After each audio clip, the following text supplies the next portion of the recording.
Fast check. Measure coil resistance and inspect contacts to confirm whether a relay coil is open or the contacts are burned. For a speedy and reliable test, start by removing power and the relay from the circuit to avoid false readings or damage. Use a digital multimeter set to the resistance range and place the probes on the two coil terminals.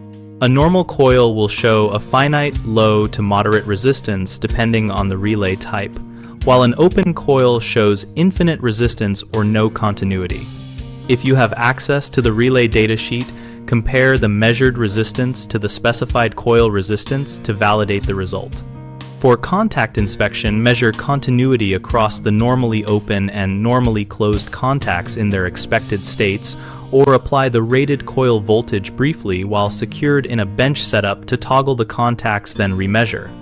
Visually inspect the contact faces under good light or with a magnifier looking for pitting, blackening, or molten metal, which indicate arcing damage that can raise contact resistance and cause intermittent operation. If the coil reads open, replace the relay, and if contacts are lightly pitted, you can clean them with a contact file or fine abrasive, then retest.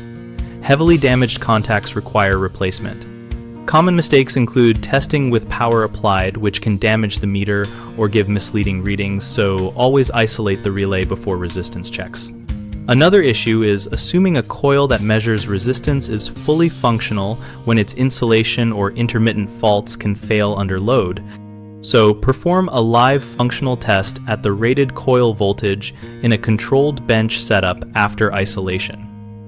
A third mistake is only relying on visual inspection for contact condition. Contacts can appear acceptable but still have high resistance. So always follow visual checks with a continuity or milliohm measurement and replace relays that show elevated contact resistance. We run bighomeprojects.com to help homeowners find trusted local contractors and to give contractors a place to find work. Our site also hosts a discussion community where we and other users exchange troubleshooting tips and practical experience about tasks like relay testing.